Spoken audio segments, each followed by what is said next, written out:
Alors mon nom baroque, j'ai choisi parce que déjà c'est mon oncle depuis en tout maintenant 10 ans. Ça m'a servi autant dans le graffiti que dans l'illustration. J'aime pas tout ce qui est droit, donc le contact droit c'est baroque.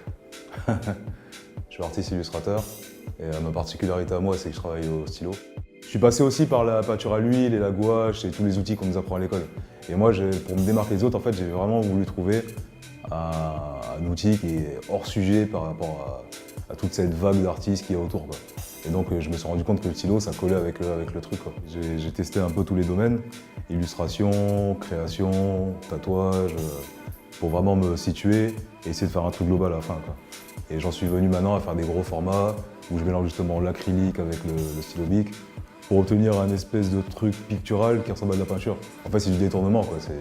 Je prends un outil pour en faire autre chose.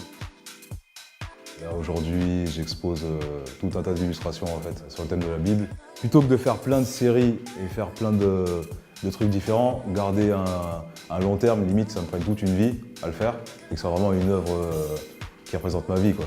Et je me suis dit, bon, le livre qui représente ça, c'est vraiment la Bible. Donc j'ai pris la Bible et je me suis dit, je vais travailler sur ces sujets-là. C'est comme une thérapie, c'est une manière de faire le point sur soi toute sa vie, justement, et de réfléchir à des choses qui sont plus en rapport avec la science. En fait, je me recultive grâce à ce livre-là, en fait. Même si je ne suis pas un grand fan de la Bible en elle-même, quoi. C'est pas trop mon truc. Moi, c'est les événements et comment les réadapter à notre époque, en fait. C'est ça qui m'intéresse. Là, en fait, on est en 2016, il faut essayer de vers les choses de manière plus contemporaine. Et essayer de créer une sorte de regard nouveau par rapport à la Bible, quoi.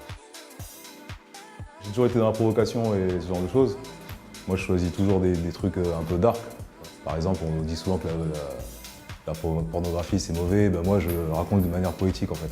Les gens peuvent trouver ça obscène, mais il y a une certaine finesse, en fait, dedans.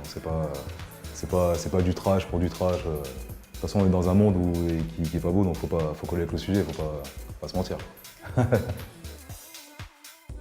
Montrer son travail, pour moi, c'est indissociable du fait d'être vrai, quoi. C'est ça, le truc.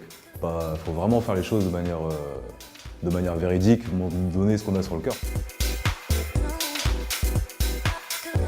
C'est obligé que je commence ici la première vraie collection que je fais et qui va durer sûrement toute ma vie. Donc c'est ici qu'il fallait que je le fasse. Avec Phil, j'aime bien, c'est un mec que j'aime bien, on se connaît depuis maintenant 4 ans. On a collaboré ensemble et on doit continuer justement.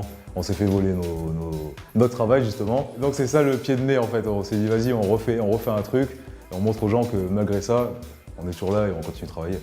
Et on va continuer justement à le faire.